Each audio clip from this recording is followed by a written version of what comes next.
a hora de iniciarmos o primeiro debate do dia, que vai tratar de um tema fundamental, que influencia diretamente nossa estrutura pública. Vamos entrar no cenário político com a discussão sobre a reforma administrativa, o tamanho do Estado que queremos.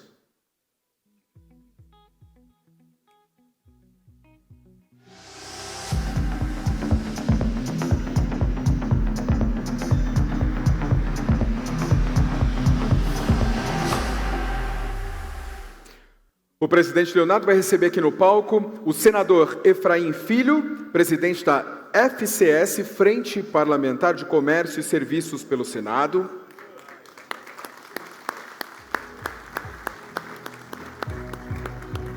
Também o deputado Domingos Sávio, presidente da FCS pela Câmara dos Deputados. O deputado da Vitória, presidente do SEDES, Centro de Estudos de Direito Econômico e Social. O prefeito de Poços de Caldas, Sérgio Antônio Carvalho de Azevedo.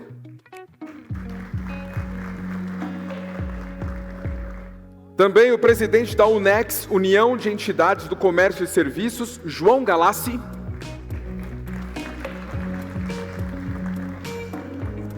Primeiro vice-presidente da ABAD, Juliano Faria Souto.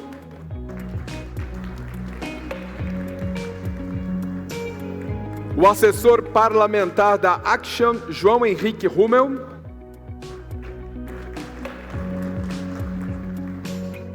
Também o coordenador da Agenda Política ABAD e da De Simone e Blanco Advogados, Alessandro De Simone.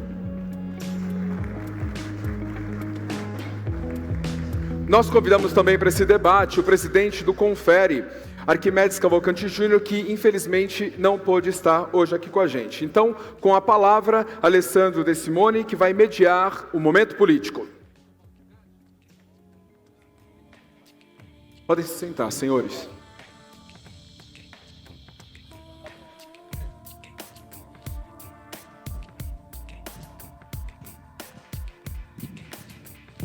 Bom dia a todos.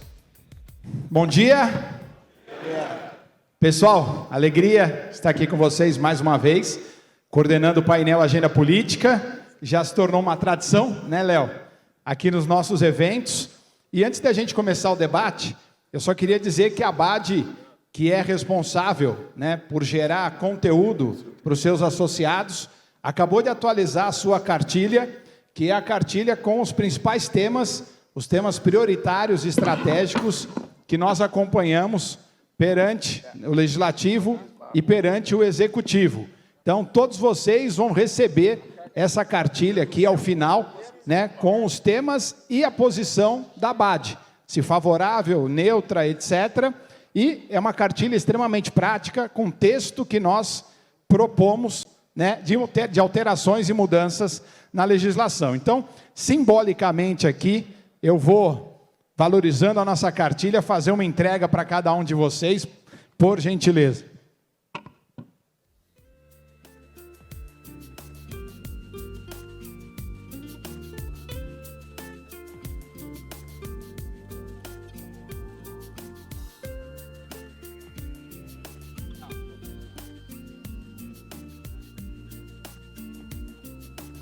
Espero que eles estudem direitinho, né? A cartilha, depois a gente vai fazer uma prova no final. Pessoal, acho que nós estamos vivendo um momento político diferente, talvez, neste ano, neste primeiro ano do Lula 3, né? O Lula 3 está muito diferente do Lula 1, do Lula 2. E a gente tem, acho que, diversos desafios para nós, do setor empresarial,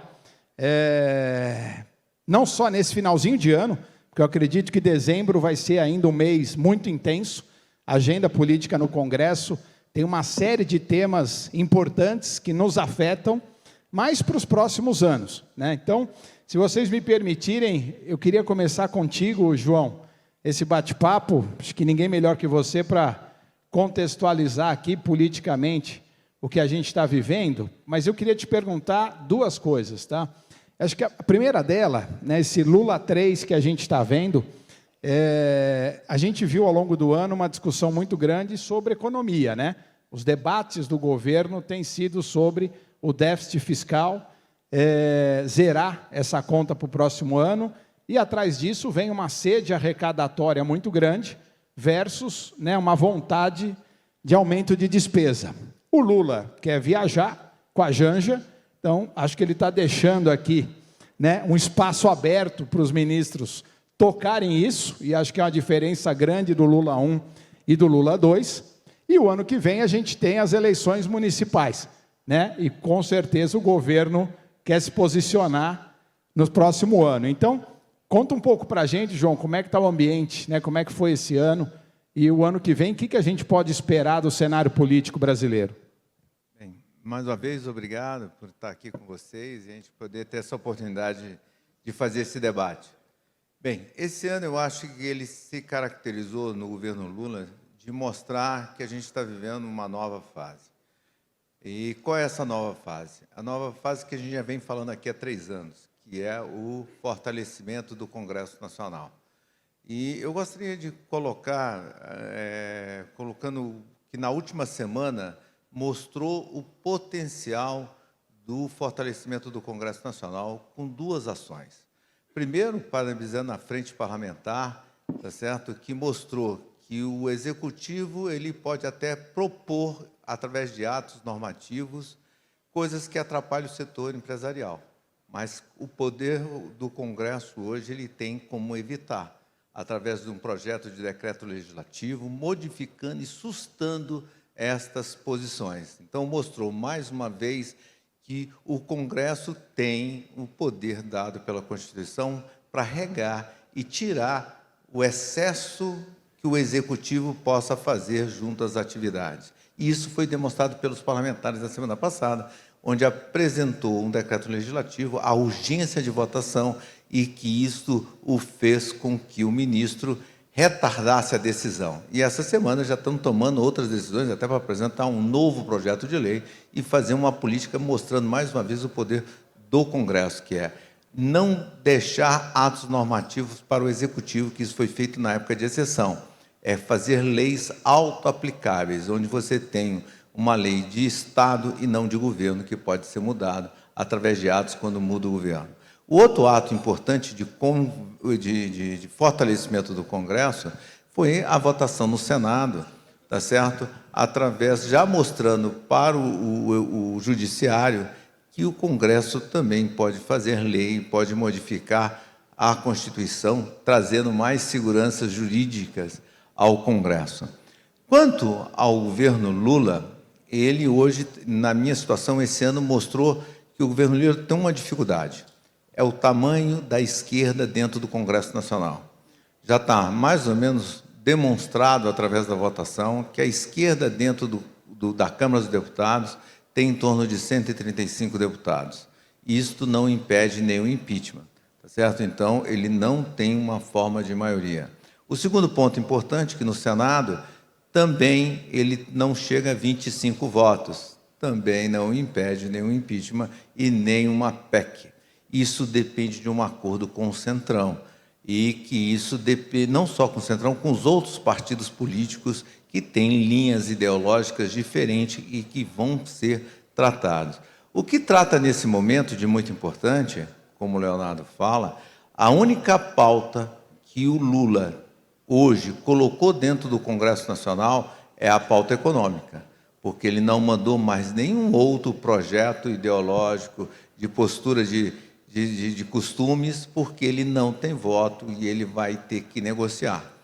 Aqui eu posso dar um exemplo. Essa semana nós temos pela frente, aí que já vem se arrastando há mais de mês, a votação dos vetos presidenciais, que é mais um poder, porque o presidente pode vetar, mas quem vai dar a palavra final é o Congresso Nacional, se vai derrubar ou não o veto. Então, nós temos uma quantidade de vetos onde o governo fez até alguns acordos, não cumpriu os acordos e está morrendo de medo de derrubarem os seus vetos, porque a palavra final não é dele, é do Congresso Nacional. Então, o que acontece? Ele está negociando, ele está querendo... Nós temos aí os vetos do CARF, os votos do 178, da nota fiscal eletrônica, das obrigações acessórias. Nós temos aí o voto do marco temporal, nós temos agora o voto da desoneração da folha, onde o governo tem dificuldade de ter voto e de pressionar para que ele não seja derrubado os votos. Então, é o seguinte, isto é um momento político muito importante, mostrando que o executivo não tem aquele poder, aquela forma de diálogo, de persuasão do Congresso hoje. E, então, cria uma dificuldade. O ano que vem vai ser muito difícil. Eu gosto de contar uma história pequenininha, que é o seguinte, sobre o PAC. O Lula, há algumas semanas atrás, falou que dinheiro bom é dinheiro em obras, né? Aí, por que ele falou isso? Porque ele fez o PAC. Então, ele fez um PAC quando ele era no primeiro, no Lula, o 2, agora ele fez o PAC. A diferença do PAC é que o parlamentar ia no Palácio pedir para que o PAC fizesse obra na região dele. Agora é diferente. O Lula está pedindo para os parlamentares colocarem recurso no PAC. Então, olha só como é que tem uma inversão de valores dentro desse processo. Uma inversão dos poderes. Então, isso, para mim, hoje, é o grande momento, é um reflexo do que a gente está vivendo politicamente. Falando para os setores, eu acho que isso é uma oportunidade. Isso é um fortalecimento da sociedade dentro das políticas públicas. Então, aqui nós temos três parlamentares que são presidentes de frentes e que eles são os nossos interlocutores para defender e para colocar isso. Mas quem sente a dor, quem sente a necessidade de mudança, quem tem a dificuldade de criar riqueza, de gerar emprego, de gerar serviços de qualidades, são a sociedade, são os empresários. Agora, quem tem voto, quem tem o poder para mudar isso, são os parlamentares. Então, mais uma vez, tem uma janela de oportunidade única na história brasileira de montar, fazer essa parceria, ficar mais próxima, mais agregada, para que a gente possa fazer isso. Isto é o momento ideal desta parceria, porque nós temos hoje uma consolidação do poder do Congresso Nacional. Legal, João. Depois quero voltar contigo aí para outros assuntos mais apimentados. Queria perguntar para o Efraim, nosso senador Efraim, primeiro ano no Senado, né, Efraim? Mudança de casa, de sala, de cadeira, tudo muda, né? Mas eu queria te perguntar o seguinte, tem muitos temas, Efraim, que afetam diretamente o setor privado, né, o setor empresarial.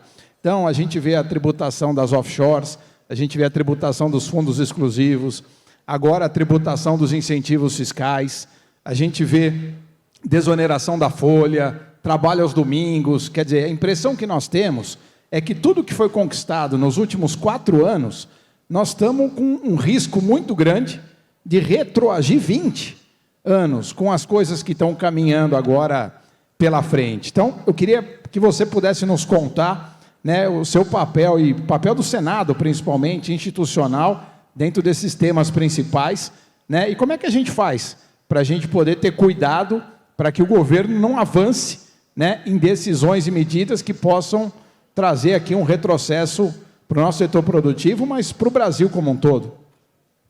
Simone, bom dia a todos os senhores e senhoras, uma grande alegria poder voltar aqui à ABAD e, como você disse, né, como senador, muitos aqui eu já tive a oportunidade de encontrá-los até o ano passado, como deputado federal, presidente da Frente Parlamentar do Comércio e Serviços, mostrando que o trabalho deu certo, conseguimos disputar na Paraíba o mandato de senador, nos eleger e retornamos para ter mais essa voz ativa e efetiva na defesa dos interesses de quem produz, uma atuação sempre alinhada em defesa do setor produtivo. A Câmara não ficou carente, né? Temos aqui Domingos Sávio e o deputado da Vitória, 2 representantes que compartilham conosco esse sentimento da frente parlamentar. Devido ao tempo exíguo, me permita fazer a saudação de toda a mesa na pessoa da nossa comitiva paraibana que está aqui, nosso Zezé, Vanduí, todos os demais, que, em nome deles, saúdo a todos os representantes estaduais que retomam aqui conosco. A agenda econômica, sem dúvida nenhuma, foi protagonista do debate político do Brasil, o Poder Legislativo, o Congresso Nacional, como protagonista desse debate, e você, na introdução, trouxe quais são esses desafios. Basicamente não, mas principalmente se falou no Brasil em uma palavra que permeou todos esses debates: equilíbrio fiscal. 2023 veio com essa palavra muito forte, né? Nós fizemos a travessia de uma saída de um tempo de pandemia que, claro, trouxe desafios nunca antes enfrentados por nossa sociedade global. No Brasil não foi diferente. Então se buscou esse espaço e, como foi dito, o governo veio com uma sanha arrecadatória muito forte. E o Congresso Nacional foi, sem dúvida nenhuma, um grande guardião para modular ou moderar parte desses efeitos.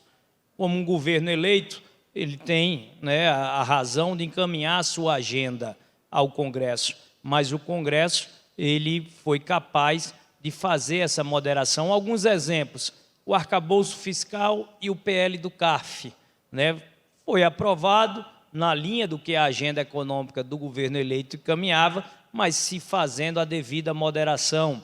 Outros PLs da agenda econômica estão postos: offshore, fundos exclusivos, apostas online, agora desoneração da folha de pagamento, né? Então, a gente começa a ter que atuar de forma mais ativa para que possa tentar buscar esse equilíbrio.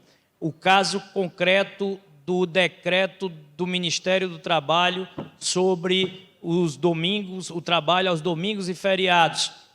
O Congresso agiu, está suspenso, para que se possa fazer uma reavaliação. Quem olhar um pouquinho mais para trás vai lembrar do decreto do marco do saneamento legal. Também se procurou trabalhar para suspender. Por que, Simone, Galassi? Normalmente, às vezes, não, o Congresso, e às vezes a vontade de criticar ou o costume de criticar fala mais alto. Mas como você falou em conquistas, eu vou levar os últimos 5 anos, né, os 5, 6 anos. Nós tivemos, sim, grandes avanços que foram produzidos pelo Congresso na agenda econômica. Primeiro, autonomia do Banco Central, reforma da Previdência, reforma trabalhista, marco do saneamento legal, marco do óleo e gás, cabotagem, a Lei 186, que foi o PL 5, que prorrogou os incentivos para o setor atacadista, que foi de minha autoria, e deu ao setor do comércio, ao atacadista, igualdade de tratamento com a indústria e o agro. Ou seja, teve o Estatuto da Simplificação das Obrigações Acessórias, teve toda uma agenda, sim, que dialogou com as necessidades.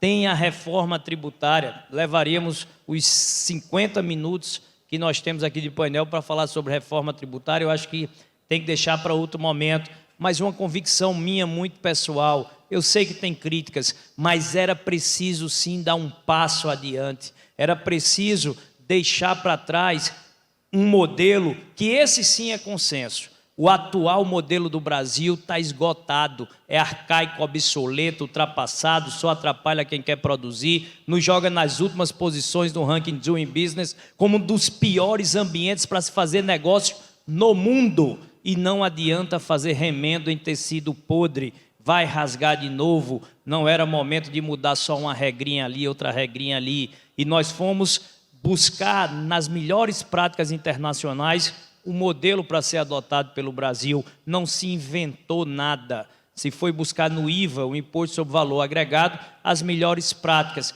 Qual foi? Então era importante sim mudar para um modelo mais simples, menos burocrático e que facilita a vida de quem produz. Qual é a dúvida que ficou, a crítica que se fez?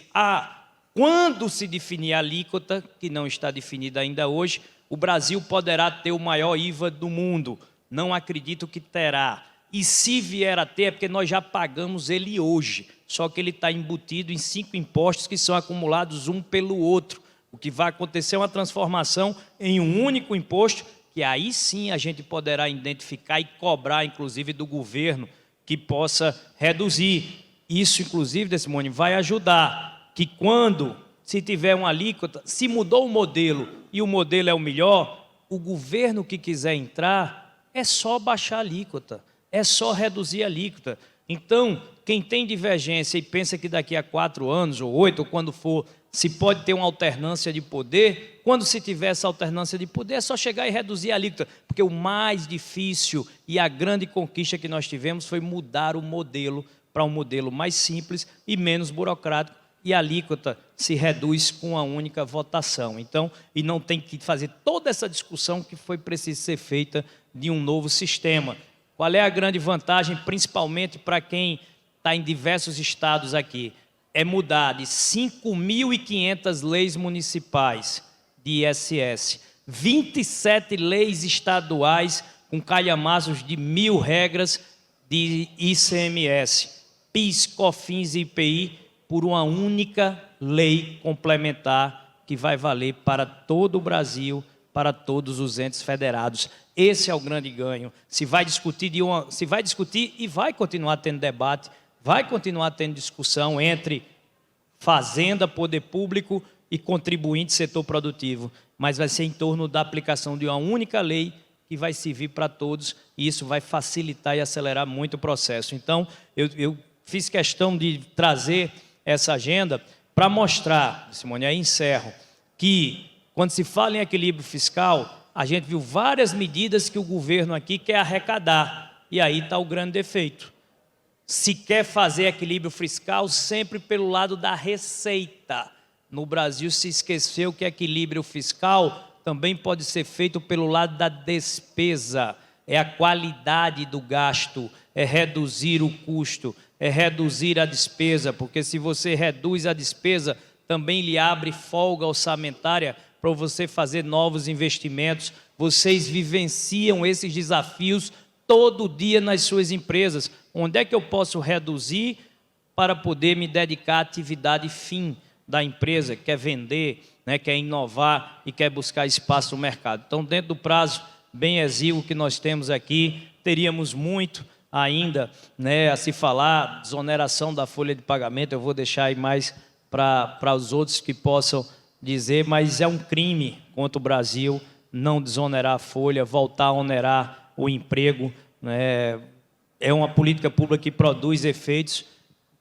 Resumo da ópera: a decisão de vetar a desoneração da folha, ela tem uma tradução política, ela vai elevar o custo do emprego, contratar ficará mais caro, portanto já tem empresa puxando o freio de mão, já não vai ampliar seus negócios, abrir novas filiais, deixar de contratar pessoas. É por isso que, apesar do que foi dito na coletiva do Ministério da Fazenda, que representantes do setor produtivo estavam querendo chantagear, né, o governo, não. A desoneração da folha, ela dialoga com a vida real das pessoas. O veto, a decisão do veto já puxou o freio de mão. E se nós não derrubarmos o veto até o final do ano, nós poderemos ter, sim, uma série de demissões, porque tem muita empresa que não vai suportar o custo da elevação, né, da carga tributária, e para isso vai ter que equilibrar as suas contas, reduzir sua despesa, veja como tem coerência com o que a gente vinha falando, e a demissão poderá, né, ser uma solução, ou então a substituição do trabalhador, do pai e mãe de família, para colocar o pão na mesa da sua mesa, por uma máquina, um robô, a inteligência artificial, e por aí vem. Então, dentro desses 10 minutos, né, para falar um pouco sobre essa agenda econômica bem apertada do Brasil, é quase um milagre, mas eu acho que demos aqui uma linha de orientação de quais são os desafios que está por vir. O Congresso tem sido esse moderador na sanha arrecadatória e vai cobrar do governo, né, um equilíbrio fiscal maior nas suas ações. O que é que mudou de 20 anos para cá? Você falou, é que há 20 anos atrás quem fomentava o desenvolvimento do Brasil era o dinheiro público. Esse tempo acabou, não existe mais essa gordura, ou se parte para as parcerias público-privadas, buscar no crédito, na iniciativa privada, os grandes parceiros para fomentar o desenvolvimento do Brasil, ou o Estado sozinho não suporta mais essa missão. Eu acho que é essa a lição que fica para os desafios que virão. Muito obrigado. Boa, Efraim. Nosso querido presidente da Frente Parlamentar, deputado Domingos Sávio, eu acho que tem dois temas, Domingos, que nos afetam diretamente aqui, que são preocupações nossas. Uma delas é o PL 116, que trata das transferências, né, o ICMS nas transferências entre filiais do mesmo contribuinte.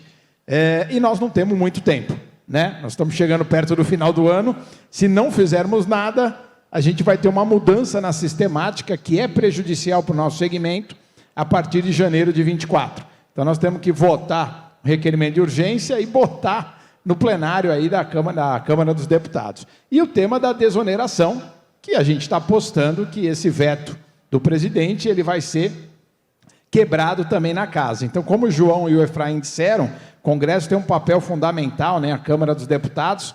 Então, eu queria te ouvir sobre esses dois temas e, eventualmente, como é que você está vendo esse cenário aqui, esse trabalho intenso até o Natal, porque vai ser um mês longo, né, deputado? Quebrando o protocolo, Domingos, só para avisar nesse tema, foi rápido aqui, já saiu a pauta de agora pela manhã, sessão de vetos, sessão de votação de vetos, convocada para quinta-feira, tá certo, no Congresso Nacional. Se vai estar na pauta ou não, aí é outro drama que nós vamos cuidar essa semana, mas já temos sessão de análise de vetos convocado para quinta-feira, dia 30 de novembro.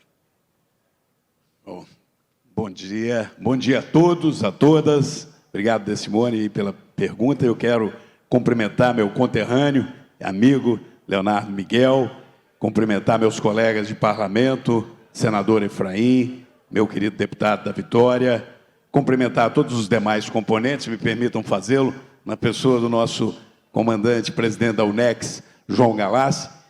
Olha, eu vou tentar ser objetivo, o tempo é curto para todos nós, e principalmente destacar a importância desse encontro de trabalho. Segunda-feira pela manhã, empreendedores do Brasil inteiro virem até aqui. É claro que é uma oportunidade de estar reencontrando amigos, atualizando informações, mas é fundamental que esse setor tão importante para a economia do Brasil trabalhe junto, possa se fortalecer pela união. E é nesse sentido que eu te cumprimento, Leonardo, porque nós precisamos muito de vocês nesse momento. Alguém pode até dizer, mas é o Congresso que está precisando da gente? Precisamos sim. O que nós estamos vivendo no Brasil é algo que me deixa muito apreensivo. Eu não tenho dúvida disso, porque a gente já tinha esse pressentimento, e agora a gente vê de maneira muito concreta. O João fez alguns comentários no início, e também o Decimone, falando em governo Lula 1, 2 e 3, e que agora está diferente. Está sim, mas não é diferente porque eles mudaram. Eles sempre tiveram o propósito de implantar uma série de decisões socialistas, comunistas. Eles sempre tiveram restrição ao direito de propriedade. Eles sempre tiveram restrição ao empreendedorismo, e quem produz, muitas das vezes, foi enxergado como bandido. E o bandido, coitadinho da história. Agora nós estamos vendo um pouco mais de desenvoltura. Parece que a sensação do comandante de todo esse processo é a chance que eu tenho pouco tempo, vamos fazer.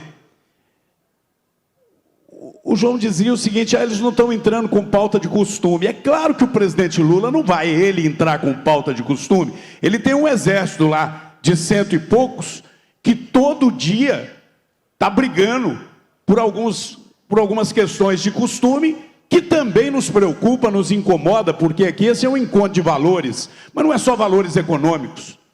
É claro que nos preocupa a economia. Aqui, Mais do que chefes de família pessoal, tem chefes de empresa, tem lideranças que têm uma folha de pagamento para pagar no final do mês, que têm uma responsabilidade pesada com o país.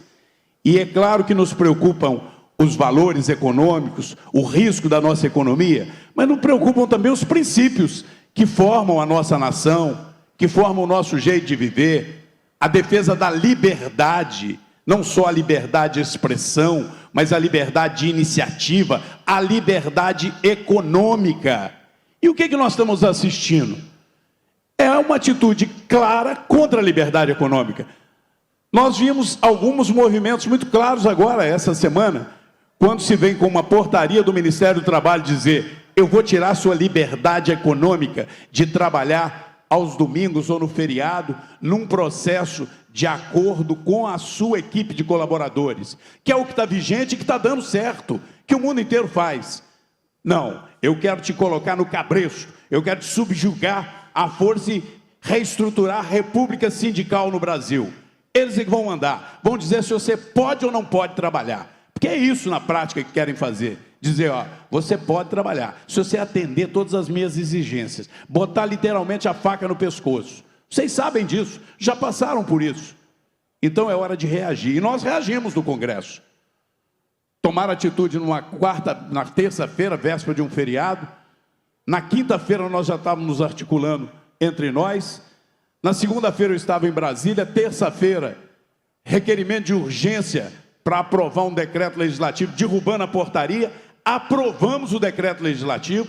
E aí talvez seja por isso que o João falou que eles têm lá uns 130 votos. Nós demos 301 votos contra 131 votos da base do governo. Numa votação em que a gente teve menos de 24 horas para organizar, em defesa do setor produtivo. E é isso que nós queremos fazer agora com este veto, que é um absurdo. É um veto em cima de uma matéria que está dando certo, que é a desoneração da folha para 17 setores importantes da economia. O que isso tem a ver com o atacado? Tudo, não é? Tem a ver tudo com o atacado. O setor de transporte está dentro disso aí.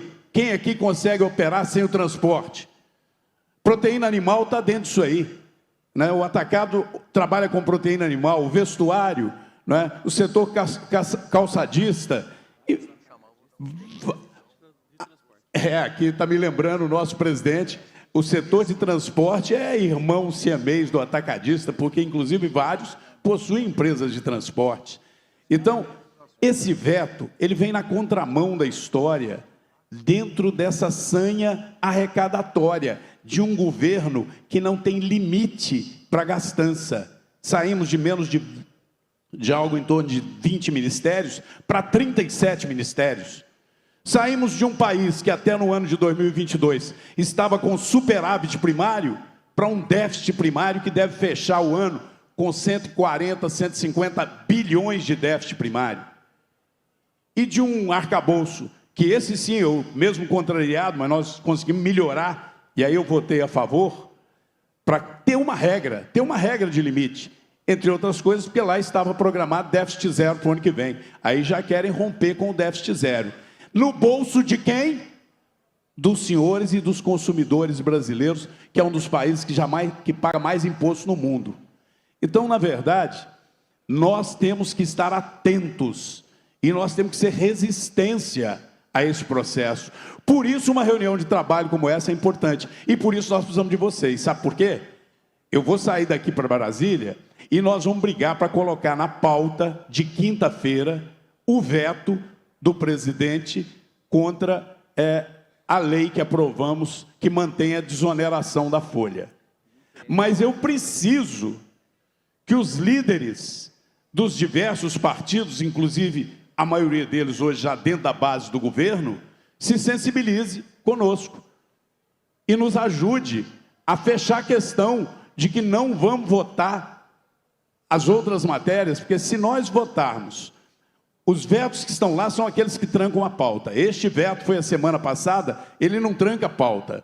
Não é obrigatório colocar este veto da desoneração para votar LDO e orçamento, que é o que o governo precisa de votar esse ano ainda.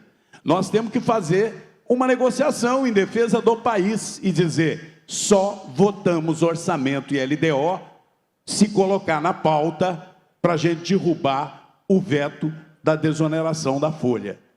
É esse o jogo que nós temos que fazer, em defesa do país. Eu vou ficar no meu canto porque eu não quero discutir política, esse negócio, ainda mais ficar contra o governo, é ruim. Você vai acordar amanhã e a sua propriedade não é sua mais.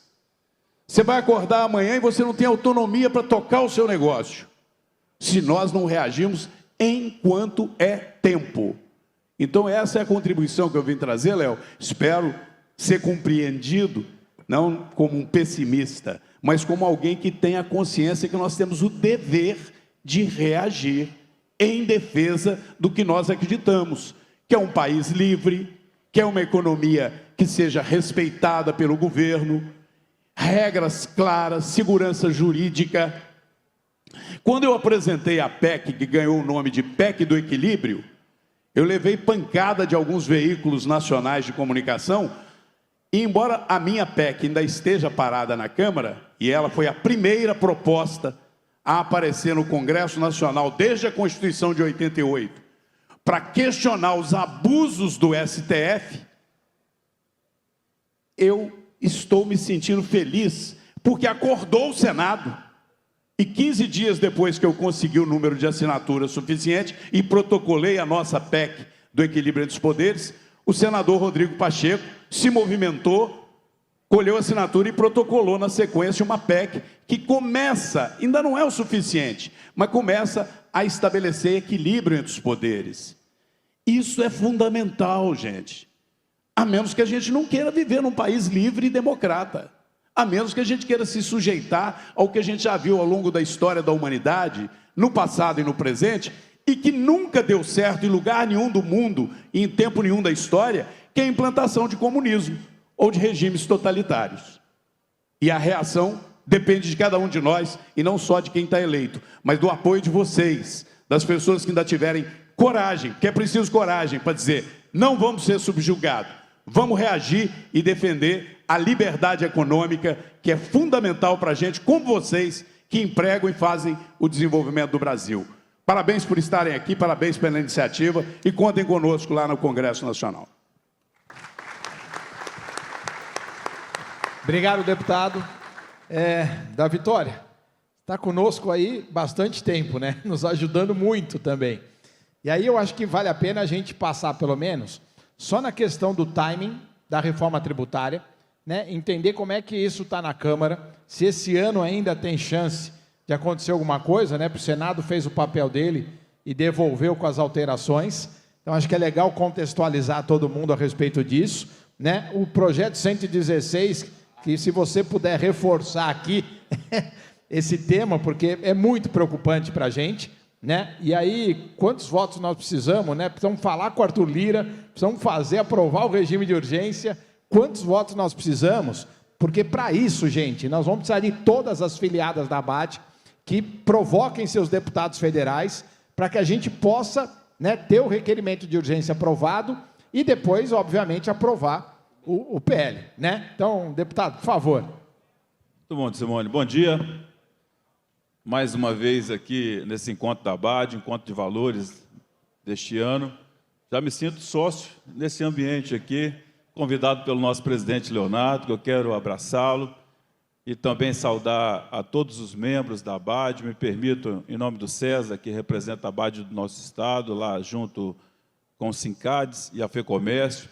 Mas nós temos alguns atores aqui que hoje fazem a diferença para que nós possamos dar continuidade no trabalho que vocês exercem, fazendo com que o nosso país desenvolva em cada estado do nosso país, com a organização que há mais de 35 anos nasceu aqui, e às vezes nós nos unimos na dor, e isso faz com que nós possamos nos proteger, para que o Brasil possa ter na mente dos nossos empreendedores sucesso.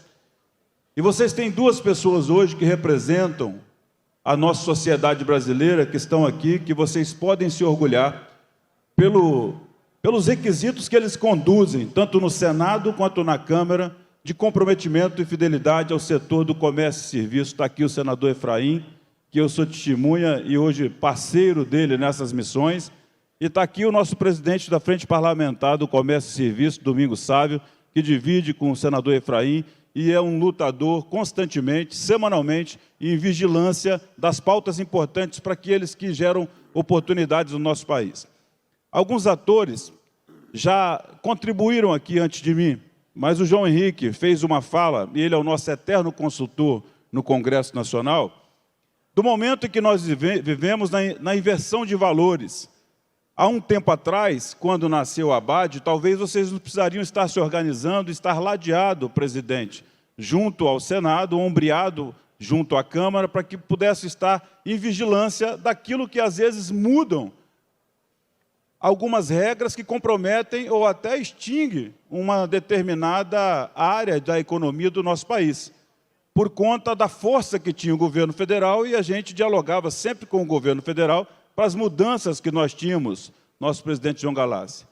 Então, agora, esse exercício a Abad já faz muito bem. Eu quero fazer um testemunho aqui, que na semana passada o presidente de vocês conseguiu, de uma forma urgente, locar uma aeronave e deslocou para Brasília, porque na missão me dada pelo Efraim, na missão me dada pelo nosso presidente da Frente do Comércio, Domingos Sávio, também quero fazer um registro do Luiz Gastão e também do Passarinho, que estavam muito envolvidos no PL 116.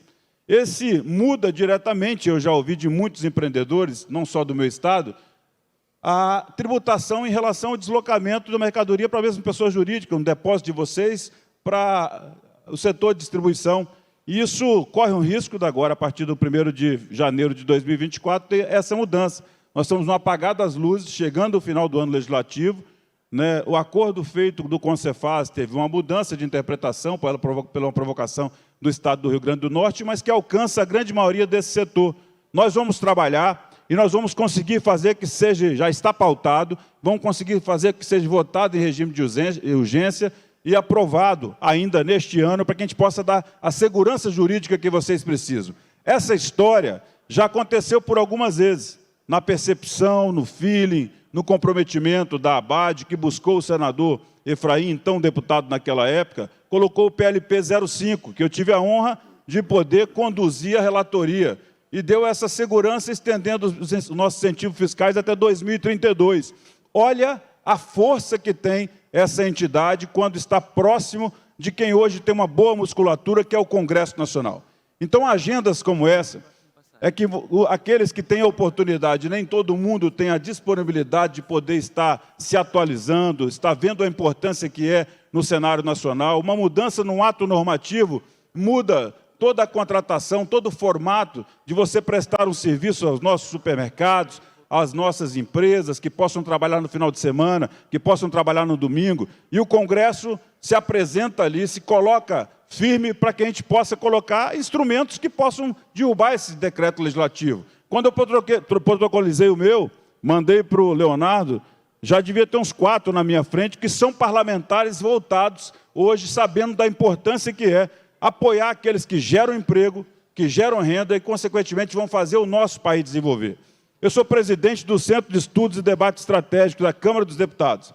Falava agora há pouco com o nosso deputado Efraim, e ele ontem comentou conosco da experiência boa que ele teve com os nossos consultores na Câmara, que para mim e para o Domingos Sávio nós achávamos que a competitividade dos consultores era a mesma em relação ao Senado pelo tamanho. Ele está fazendo agora o exercício que ele fez de melhorar ainda a consultoria do Senado para que a gente possa ter, diga de passagem, são excelentes consultores que me ajudaram a conduzir, fazer com que o texto que nós defendemos fosse aprovado do PLP 05, que tornou a Lei 186, da mesma forma no Senado, e sancionado pelo presidente da República. Não foi uma missão fácil.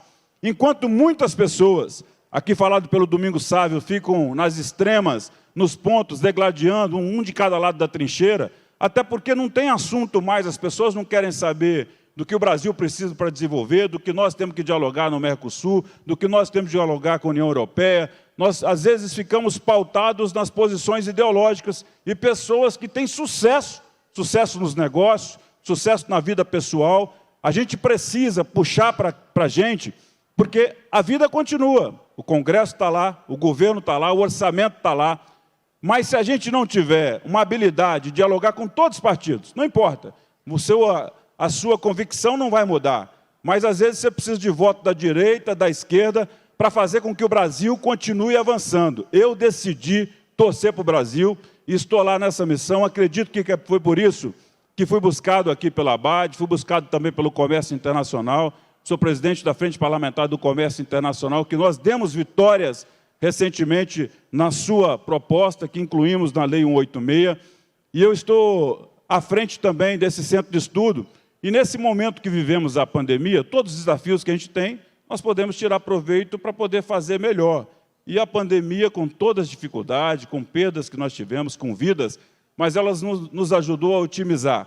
A regra tributária defendida aqui pelos meus colegas, também estou no mesmo pensamento e na mesma defesa. O Brasil não pode competir com nenhum país com um emaranhado de regra que só serve para você causar despesas e ninguém conhece, na sua essência, o que é a tributação no país. Portanto, só aqueles que se especializam em não pagar tributo são os que têm mais oportunidades. Quem está aqui são trabalhadores, empreendedores, que numa competitividade e igualdade vão poder conduzir mais e fazer com que o seu negócio ande mais. Então, o Brasil tem, lá de fora, muita gente olhando para o Brasil para diminuir esses problemas. A nossa reforma tributária ela avançou muito. E uma das seguranças que nós temos, que eu já perguntei ao presidente Lira, que tenho sorte de ser do meu partido, assim como também do meu partido, o relator na Câmara dos Deputados, e a gente tem a possibilidade, ele já afirmou que vai promover mudanças, porque o texto que saiu da Câmara saiu muito melhor para a indústria e também muito melhor na forma de tributação para alguns setores, e a gente tem a possibilidade de novo, dialogar para suprimir esse texto e fazer com que nós entregamos mais uma, como entregamos da reforma trabalhista, como entregamos da reforma da Previdência, agora entregaremos da reforma tributária. Eu tenho certeza que as missões que o Brasil tem, a força que o Congresso tem hoje, o comprometimento, independente dos governos que tiverem postos aí, vocês têm homens comprometidos para a gente poder, com a orientação de vocês que conhecem do que nós precisamos para avançar no Brasil, fazer com que nós possamos cada vez mais estarmos alinhados na defesa e na segurança jurídica através das nossas normas para promover avanços lá no Congresso Nacional. Para finalizar, a pandemia, como já falado, nós fizemos um estudo, aproveitando a nossa consultoria da Câmara, que foi por 2 anos, tivemos a contribuição da ABAD, da Federação do Comércio, também da Confederação Nacional do Comércio, da Indústria e de vários atores do Brasil e fora do Brasil, para que a gente pudesse trabalhar a retomada econômica no pós-pandemia com geração de emprego e renda. E eu trouxe um exemplar para a gente fazer a entrega daqui a pouco simbólica ao nosso presidente Leonardo Severini, porque essa instituição aqui colaborou muito com a Câmara para que nós pudéssemos pensar de acordo com vocês e fazer com que o nosso Brasil, a gente continue acreditando nessa extensão geográfica gigante, nesse país rico, que nós temos pessoas trabalhadoras capazes de fazer o nosso país avançar. Pedir o nosso senador e o nosso deputado Domingos Sávio fazer essa entrega conosco.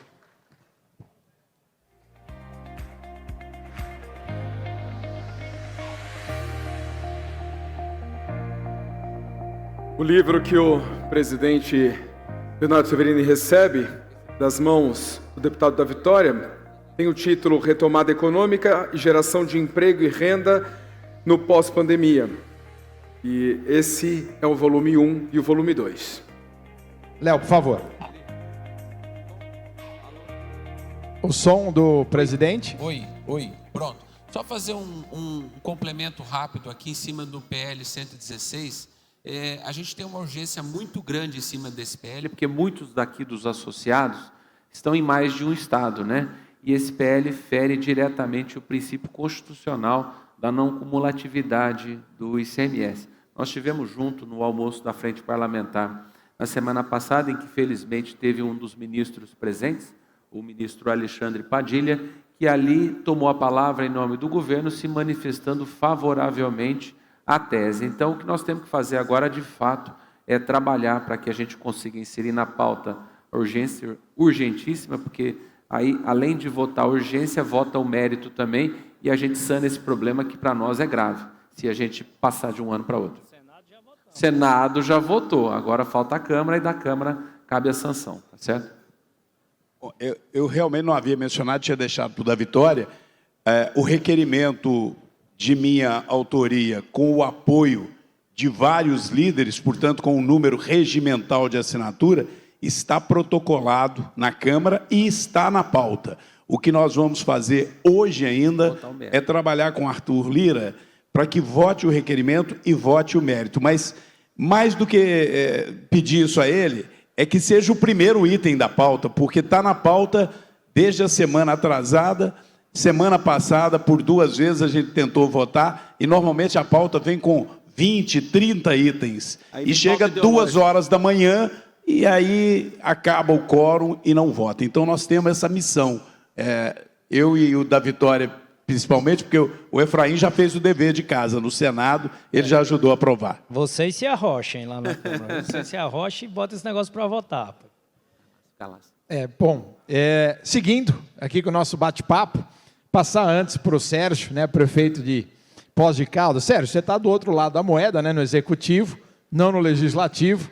Então, como é que você está vendo tudo o que está acontecendo no cenário político federal? Quanto que isso impacta você lá em Poços de Caldas, na gestão do município? Sérgio, por favor. Bom dia a todos presentes aqui. Queria comentar o Leonardo, presidente da ABAD. Muito nos honra um Poços Caldense presidindo essa associação tão importante. Através dele, eu saúdo todos os presentes aqui em cima. E eu não sei se tem mais algum prefeito aqui presente. Se não tiver, eu sou o único representando o Executivo e trazer uma outra visão. A gente está vendo aí inúmeras desonerações, mas eu acho que tem que se entender uma situação. O município é o lado mais fraco. Domingos Sávio já foi prefeito também, já teve do lado de cá e agora está no Legislativo. 10% da arrecadação fica no município, 20% vai para o Estado e por volta de 70% vai para a União. Precisamos diminuir a máquina pública. Às vezes as pessoas falam isso para a gente. Vamos diminuir o custo. Tá bom, diminui onde? Fecha um PSF, fecha uma escola, fecha uma creche. Onde a gente diminui? A cidade é onde a gente vive. Ninguém está lá no Estado, nem está na União. Está na cidade. E a gente tem que cuidar cada vez mais. E as demandas são cada vez maiores. O que o governo federal faz é cada vez diminuir mais a nossa verba e aumentar mais as nossas obrigações. E os prefeitos têm que ir se virando cada vez com mais dificuldade. Falou da desoneração agora de alguns segmentos, inclusive de vocês. Eu tive uma reunião antes de vir para cá, na sexta, em relação ao transporte público, onde já me procurou o proprietário da empresa já querendo ver como vai fazer, porque vai passar de 2% para 20%, se não derrubar esse veto. E é uma coisa essencial, que é o transporte público. Então, os segmentos precisam ser estudados realmente, alguns precisam ter essa desoneração. Eu acho que o Congresso vai estudar bem esse veto. Em relação à folha de pagamento, houve essa desoneração também, está sendo discutido. Agora eu quero protestar. Só se desonerou até a cidade de 150 mil habitantes. Então, a minha cidade tem 20 mil habitantes a mais, não precisa desonerar? Nós não estamos sofrendo problema? Nós não estamos passando dificuldade? Se é para dar para um, é para dar para todos. Eu não concordo com isso de dividir, até tantos mil habitantes vai, tantos mil não vai. Fica o meu registro aqui para os nossos deputados para que possam avaliar isso. É importante que as cidades possam ser realmente pensadas nesse sentido. Você vê o ISS, é um dos poucos impostos que é municipal. Ele vai entrar agora na reforma tributária. Nós estamos acompanhando essa reforma tributária ainda sem saber bem como vai ser. Como que o município vai passar por isso aí? Vamos perder o ISS e esse retorno, quanto vai ser? E o ICMS, que agora vai mudar? O ICMS é a principal arrecadação do município. Vai vir menos? Vai vir mais? A gente não sabe. Vai ter uma recomposição se perder? Me parece que a lei prevê isso. Uma recomposição se diminuir a arrecadação. Mas prever uma recomposição para poder ficar 0 a 0? Não adianta. Poços de Caldas, a gente vinha crescendo nos últimos 4 anos de 18% a 22% ao ano. Um dos maiores crescimentos do país a ritmo chinês. De 18% a 22%. Esse ano, para quem falou o Lula 3, eu só posso afirmar que está péssimo. Para os municípios está péssimo. Nós, quando muito, nós vamos conseguir ficar no 0 a 0. Imagina uma cidade com todas as demandas ficar no 0 a 0. Tivemos uma perda de ICMS da ordem de 40 milhões de reais. E vamos ter uma recomposição entre aspas, de 9 milhões. Essa recomposição não vai nem fazer o 0 a 0. Então, as cidades estão passando dificuldade. Para o ano que vem, qual que é o cenário? Sombrio, um cenário que a gente fica preocupado, porque a arrecadação não mostra recuperação e os custos sobem. Agora, o fortalecimento de sindicatos com esse governo vai ser grande, os sindicatos vão vir fazer tudo que a gente já estava acostumado anteriormente aí. Onde vamos parar? Então, precisa que os municípios sejam pensados. É ali que a coisa acontece. Um novo pacto federativo se faz necessário. 10% da arrecadação ficar no município, o resto a gente tem que ir lá buscar. Foi falado aqui que inverteu os valores. E é verdade. Eu tive já várias vezes com ministros para levar demandas à cidade. E o ministro vira para mim e fala, olha, qual que é o seu deputado? Você tem que ser através de um deputado. Eu falei, mas então o que ele está fazendo lá? Para que serve? Né? Então, fico pensativo. E aí, Poços de Caldas hoje, por exemplo, que está sem um deputado, peço ajudas até de vocês aqui, se puderem estar nos ajudando com emendas, nós não temos. Então, a gente não consegue as coisas. Quer dizer, o ministro não está ali para ver as necessidades das cidades. Nem visita as cidades, nem visita. E a gente fica ali numa situação complicada. Esse pacto federativo precisa ser revisto, as verbas têm que vir para a cidade naturalmente, porque ali as despesas que estão. Tá? Então, é a nossa preocupação. Hoje, infelizmente, eu estou preocupado. Vai ser meu último ano, eu vou para 8 anos de governo, e a gente vinha num ritmo realmente sensacional de crescimento da nossa cidade. E agora fiquei preocupado com essa mudança e com essas coisas que estão vindo por aí, a reforma tributária, que eu acho que é importante, mas onde que o município vai ficar nisso? Vai melhorar para vários segmentos, ótimo, mas o município também precisa melhorar, porque senão aí o cidadão que vai começar a sofrer. Obrigado. Obrigado, Sérgio. Galassi, você, como presidente da Unex, você está na trincheira, né? Ali em Brasília, e vendo tudo isso acontecer, né, Galassi? E da Abras, né, sem dúvida. É preocupante, né? O que o prefeito falou do Pacto Federativo, que deveria ser uma discussão séria, profunda no Brasil, né? Esse é um problema grande. A questão do tamanho do Brasil, né, Galassi, as despesas, reforma administrativa, nós estamos invertendo a ordem das coisas, né? Estamos discutindo a reforma tributária com um Brasil desse tamanho, querendo gastar mais. Então a situação é preocupante e desafiadora, e tanto tema contrário ao setor privado, né, Galassi, aos empresários. Então, quero te ouvir um pouco sobre o que a gente comentou aqui. Bom dia a todos, é um prazer enorme estar nesse evento com um dos integrantes da cadeia nacional de abastecimento, esse elo tão importante da cadeia. E primeiro eu queria, em nome dos nossos queridos presidentes, Domingos, Efraim, da Vitória, cumprimentar a todos que estão presentes, até aproveitar, fazer um agradecimento muito especial aos nossos presidentes das frentes, né, que todos eles juntos têm feito um trabalho extraordinário. E o PL 116 será aprovado. Eu tenho fé nisso, porque a relatoria vai ficar com o da Vitória. Então, da Vitória não pode ter derrota, né? Tem que ser.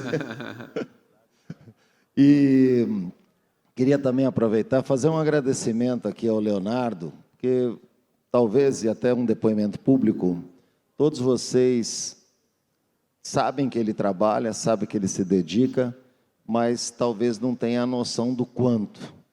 Lá dentro do Senado, da Câmara, nós trabalhamos intensamente defendendo o setor, e o Leonardo é um desses guerreiros incansáveis, trabalha muito, focado, disciplinado, um companheiraço da Unex. Então, deixo aqui meu agradecimento e os parabéns.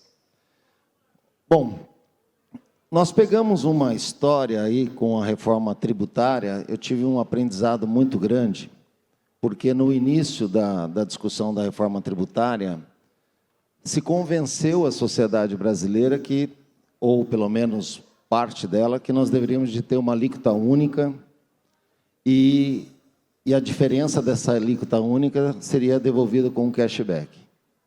Então, uma alíquota única, por exemplo, nós teríamos um pacote de arroz com 25% de imposto. Nós teríamos um leite com 25%, um arroz, feijão, óleo, açúcar, carne com 25%. E faríamos uma devolução de forma completamente desestruturada por um mecanismo que não teria nenhum efeito. E aí esse convencimento que não era esse o caminho, porque a maioria dos países da OCDE que adotam o IVA, eles adotam o IVA com múltiplas alíquotas. E aqui nós queríamos adotar uma única alíquota, só que nos países que têm uma única alíquota, o valor da alíquota é de 12%, 10%, 5%. Então, ou seja, não faz nenhum sentido aquele modelo para o nosso país. E isso só foi sendo alterado, e isso deu muito mais trabalho para todos nós. Isso só foi ser alterado quando parte dos deputados que faziam ali à frente da comissão de debate sobre a reforma, e não aqui os nossos integrantes da Frente Parlamentar do Comércio e Serviços, porque eles sempre foram atualizados no tema, mas os demais só foram entender como deveria de ser feito quando eles estiveram fora do país, visitando os países na Europa. E aí, quando eles voltaram, falaram, não, realmente, tem que ser alíquotas múltiplas e tal. Só que daí, esse fato das alíquotas múltiplas já tinha criado um estrago. Por quê? Porque daí, toda hora que tem um compasso de divisão dessa alíquota por setores, por segmento, por necessidade essencial, chamam de exceções. Então, isso daí virou um caos. Então, por exemplo, como bares e restaurantes, solicitando algo que é comum, que é certo, de ter uma alíquota diferenciada, parecia que estava procurando estava criando um bicho de 7 cabeças. E isso no mundo inteiro é assim. Alimento nem é tributado, na maioria dos países. Ou se é tributado com uma alíquota muito baixa. Os essenciais, agora em Portugal, por exemplo, está tudo desonerado. Azeite, enfim. Então, e por que isso acontece? Aí eu vou chegar no teu ponto. Na minha opinião, eu acho que a gente deveria de ter uma lei que modifica um pouco a questão da votação dos deputados e senadores quando nós formos discutir temas estruturantes. Como, por exemplo, reforma tributária estruturante. Reformas de Estado, como, por exemplo, a reforma administrativa. Eu acho que deveria ter uma lei que os nossos senadores, os nossos deputados, deveriam de passar por uma formação naquele tema. Nem que seja por um determinado período, mas que eles passassem por uma formação naquele tema para depois ir debater aquele tema. Porque senão é muito complexo. Senão, daqui a pouco, o que eu já estou escutando de reforma tributária? O Estado tem que ser mínimo. O Estado pequeno. Não é um Estado pequeno, é um Estado eficiente, é um Estado que entregue. Por exemplo, nós temos aqui, o prefeito comentou das dificuldades do município. Nós vamos começar a debater uma reforma administrativa, pensando, não, nós vamos agora conseguir reduzir o tamanho do Estado, as despesas e tal. Pessoal, nós temos 11 milhões de servidores públicos. 11 milhões. Desses 11 milhões, nós já estamos falando ali com terceirizados, com todo mundo. Desses 11 milhões, 62% mais ou menos estão nas prefeituras. E nós vamos discutir os 8% que está no federal. E achando que isso vai mudar o mundo. E não vai mudar o mundo. Por quê? Porque o que ele pode trazer para nós é uma visão, ou a hora que você disciplina de cima para baixo, você consegue construir uma leitura melhor dessa questão. E isso ajuda. Mas, por exemplo, desses 11 milhões, 70% ganha até R$ 5.000. 50% ganha um pouco mais de R$ 2.500. Contudo, nós temos um projeto de lei dos Marajás que representa 0,06 dos servidores públicos, que não é votado, onde nós já deveríamos já atacar de frente, porque senão o servidor público fica sempre com a imagem de ineficiente, de tudo mais, e que ganha muito, mas é 0,06. Nós temos que atacar de frente. Por outro lado, nós temos que atuar na reforma em alguns pontos, mas tem outros pontos também dentro dessa reforma que eu acho muito importante, como, por exemplo, nós temos hoje o PL 2268, aprovado na Câmara e agora está no Senado, dos concursos públicos. Pô, na Câmara, se não me engano, foi aprovado com unanimidade. Aí vem o corporativismo atuando lá no Senado, com toda a força, como sempre, tentando bloquear um projeto muito importante. Por quê? Porque ele transforma um concurso público basicamente num Enem. Isso daí faz com que nós tenhamos, pode levar a um processo correto da contratação das pessoas que vão trabalhar no serviço público. Que, por exemplo, onde já se viu, você tem quem participa de um concurso público para ser professor, só precisa decorar para ir bem numa prova. Mas nós não sabemos se ele tem habilidade para poder ser um bom professor. E isso hoje, da forma que está, é assim. Nós temos uma pessoa que decora bem, passa numa prova. Nós temos um professor extremamente capaz, que às vezes não passa porque não tem também a prova de habilidades técnicas. Aí você volta para um outro ponto. Por exemplo, as carreiras. Hoje nós temos a avaliação de desempenho foi aprovado há muitos anos.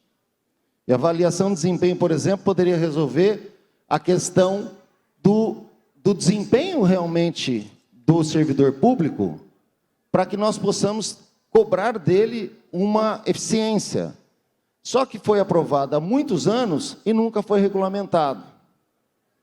Então nós temos uma série de projetos em andamento no Senado ou de forma administrativa para atuar em cima do Estado, para o Estado entregar, fazer a sua parte, ser mais eficiente, e isso está parado. Por outro lado, nós temos pontos nessa, se não me engano é a PEC 32, são pontos muito relevantes e importantes.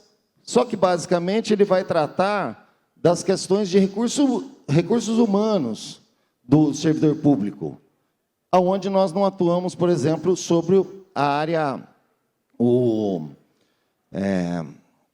fugiu o nome, a justiça, mas, enfim, não, nós temos a área governamental, enfim, os três poderes, né? Então, ou seja, nós só estamos tratando de um poder, e da parte, basicamente, de RH. Então, nós temos que atuar também nessas outras áreas para que nós possamos ser eficientes no todo. Então, de uma forma geral, pessoal, o que eu penso? Por isso que eu voto nessa tese. Nós estamos discutindo um projeto de Estado. Nós estamos discutindo uma mudança na Constituição. Nós precisamos de um método de formação dos deputados e senadores para temas sensíveis como esse. Um aprofundamento, porque nós temos muitos e muitos deputados e senadores, como estão aqui nos acompanhando, que se empenham, que estudam, que se dedicam, que vão a fundo nos temas, que conhecem com profundidade, mas você tem vários que não entendem o que estão votando. E nós precisamos de uma forma para poder orientá-los nesse movimento. Aí sim nós vamos ter um debate interessante. E que possa ouvir dos dois lados, da esquerda e da direita. Olha, são argumentos de cada lado.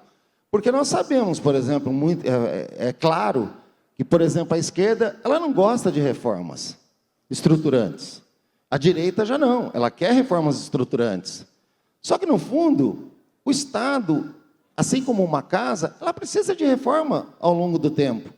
Se nós não tivermos uma reforma ao longo do tempo, nós vamos indo para o buraco. Tudo precisa ser reformado ao longo do tempo. E o Estado brasileiro precisa passar por isso, mas precisa passar por isso com conhecimento, com profundidade no tema e principalmente com um norte, pelo menos principal, que seria o seguinte: nós temos que ter um Estado que entregue, não um Estado baseado simplesmente numa ideia menor, maior. Isso é muito simplório. Por exemplo, o SUS, quando veio a pandemia, todos nós nos orgulhamos do SUS, porque o SUS entregou naquele momento, por mais deficiente que seja a situação.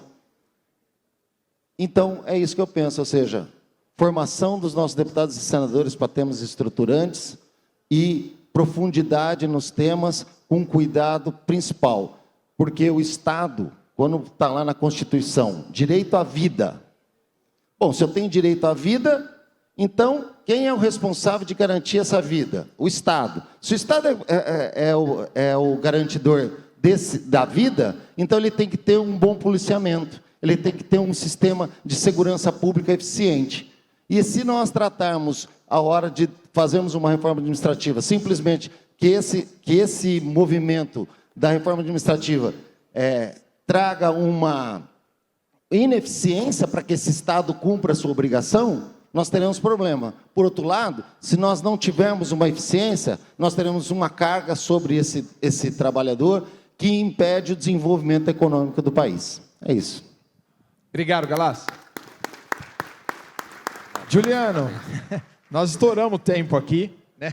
Não vai ter muito espaço, mas eu queria só te perguntar o seguinte: você é muito ativo na ABAD, né? E ajuda e contribui muito com o Comitê Agenda Política. A ABAD hoje, né? Ela aprendeu a se relacionar com o Congresso, a lidar com os políticos e encaminhar os seus temas, né? Então nós estamos numa situação muito melhor do que já estivemos no passado, né? Mas para esse sistema funcionar, o sistema ABAD como um todo precisa estar harmônico e alinhado. Então, queria que você comentasse um pouco aqui da nossa posição, você como vice-presidente, primeiro vice-presidente da ABAD, né? Bom dia a todos. Em nome do presidente Leonardo, saudar os membros aqui do dispositivo. E eu acredito que nesse momento, muito mais do que falar, eu acredito que nós temos que agradecer. Esse movimento de participação mais efetiva da ABAD na política começa lá com a ideia do ex-presidente Zé do Egito e é dado continuidade por todos. E o que nós sentimos hoje é que todas as nossas 27 afiliadas e os seus componentes estão sempre presentes em todas as demandas. Efetivamente, o que foi falado pelos parlamentares, isso é o importante no nosso novo pensar de empresário. O empresário ele não precisa ser político, mas ele precisa fazer política, porque é da política que todas as regras que vão afetar os nossos negócios acontecem. Então, essa é a grande evolução que eu vejo no Comitê Agenda Política da ABAD, é a receptividade que nós temos obtido das nossas 27 afiliadas, seus presidentes e executivos. E também a abertura com a Frente Parlamentar de Comércio e Serviço, que vem sendo muito bem conduzida, hoje, anteriormente pelo antigo deputado, hoje senador Efraim, hoje pelo deputado Domingos Sávio, agregando todos os parlamentares, porque, de fato, o que foi colocado aqui pelo presidente Leonardo como reflexão, que é que tamanho do Estado queremos, o que foi colocado aqui pelo presidente Galassi, realmente nos preocupa muito. Nós estamos completando 50 anos, 5 décadas perdidas. Isso provavelmente vai ser tema do painel econômico, onde, nessas 5 décadas perdidas, nós só fizemos uma coisa: aumentar a carga tributária e a dependência da sociedade e do governo. Então, eu gostaria de encerrar minhas palavras dizendo isso. O que o presidente Leonardo colocou como tema é uma reflexão muito importante para nós, enquanto cidadãos e empresários. Até quando nós vamos resolver o problema desse país aumentando carga tributária. Jogamos fora o teto de gastos, fomos para o arcabouço fiscal. Só que estamos com uma previsão de déficit de 180 bilhões de reais neste ano, fora os anos anteriores de pandemia. Que tamanho de Estado nós gostaríamos de ter? É essa reflexão que eu colocaria para meus colegas empresários e líderes da ABAD, para que a gente, junto com os parlamentares, possamos discutir isso com muita profundidade, porque nos preocupa as futuras gerações, a conta que essas gerações irão pagar. Juliano, obrigado, sempre com muita inteligência, né? Colocando os temas. Normalmente a gente faz uma rodada final, nós não vamos conseguir fazer hoje.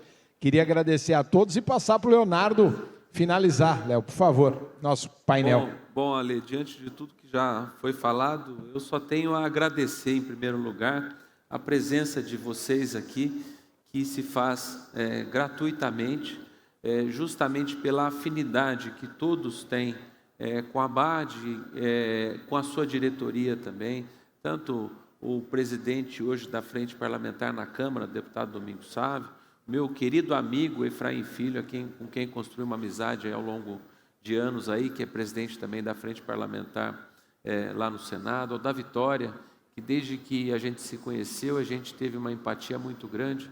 Quero agradecer ao Sérgio também, que ele, eu vou te contar, ele foi o primeiro prefeito reeleito de Poços de Caldas, tem feito uma exímia administração em função da agenda dele, que é muito conturbada. Quando eu o convidei, por não ter uma afinidade nacional, eu acreditei que ele fosse declinar, mas ele na hora falou, Léo, é uma honra estar contigo. Então eu falei, por favor, então esteja conosco de fato. Quero agradecer o Galácia aqui, que mudou a agenda para estar aqui conosco hoje, né, Galácia? Obrigado pelo apreço, viu? Quero agradecer o Juliano, nosso primeiro vice-presidente aí, que tem tudo para estar sucedendo todo esse legado que a ABAD, com 42 anos de existência, construiu, tá? E ao João, né, que é um amigo nosso também, sempre que a ABAD, que a Frente Parlamentar, que eu estou em Brasília, me recebe lá de braços abertos e procura passar um pouquinho do seu conhecimento aí para nós. Mas é agradecimento mesmo, Ale, não tem nada que complementar, e agora é só pôr no trilho aí tudo que nós já fizemos, tá bom? Se Obrigado me a todos. permite, então, deixa eu fazer as conclusões em nome de todos aqui, pedindo a permissão, para também falar de você, Leonardo. Obrigado. Eu acredito que a ABAD tem hoje, né, um representante que consegue, né, levar as preocupações do setor. O Leonardo é alguém que dedica seu tempo, né, para ter compromisso com a coletividade.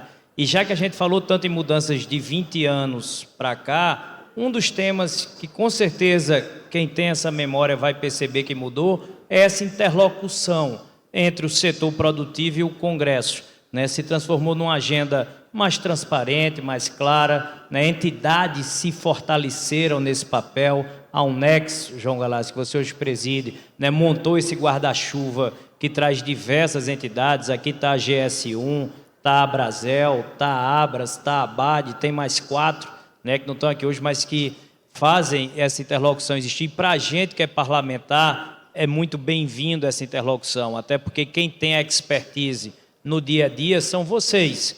A nós cabe ter a porta aberta, a mão estendida, e aí fazer aquilo que a gente é bom, é liderar o processo de transformação, como diversos projetos do interesse do setor, é o PL 186, que foi o PL 5, né, a Lei 186, a Lei 199, que é o Estatuto de Simplificação das Obrigações Tributárias Acessórias, agora o 116, então é pela nossa mão, né, que chegam essas demandas de vocês, e essa interlocução entre quem produz, né, e quem representa no Congresso tem ajudado a esse posicionamento de uma agenda econômica que ajuda o Brasil. A agenda de costumes, né, a gente tem enfrentado, às vezes, não apenas no Legislativo, mas no Judiciário. A gente vê temas aí como descriminalização das drogas, legalização do aborto, retorno do imposto sindical, marco temporal, que aí é um tema mais afeito ao agro, né, a desapropriação de terras produtivas. São temas que o Congresso também tem se preocupado para colocar, né, um marco e um posicionamento. A gente viu essa semana que o Congresso tem buscado preservar e defender as suas prerrogativas e competências. Na quarta-feira, agora, eu sou relator, né, da PEC antidrogas, e é mais um tema que a gente vai procurar sobre os valores, como disse o Domingos. Então, agradecer e parabenizar a todos que estiveram presentes comigo, em nome do Da Vitória e do Domingos Sábio. Forte abraço e um bom dia a todos vocês. Deixa eu aproveitar só fazer um comentáriozinho rápido e pedir agora um favor a vocês. Nós, com a liderança do Domingos Sábio, com a liderança do Efraim, com o Da Vitória e outros parlamentares, nós já conseguimos aprovar a Cesta Básica Nacional de Alimentos Isenta. Porque tudo que está aprovado, tanto no Senado quanto no Congresso, já não muda mais a partir do momento que for promulgada a reforma. Então, a Cesta Básica Nacional de Alimentos Isenta já está promulgada. Porém, Léo, agora nós vamos ter que trabalhar nas leis complementares quais são os produtos que integrarão essa cesta. E isso, para nós, agora, é estratégico, é fundamental. E por que é tão importante nós termos uma boa cesta com inúmeros produtos isentos? Porque só assim nós aumentamos o poder de compra dos consumidores. E se nós não fizermos isso juntos, provavelmente vamos ter muitas dificuldades nesse debate futuramente. Então nós precisamos estar juntos nesse processo. Só isso. Obrigado. Parabéns a todos.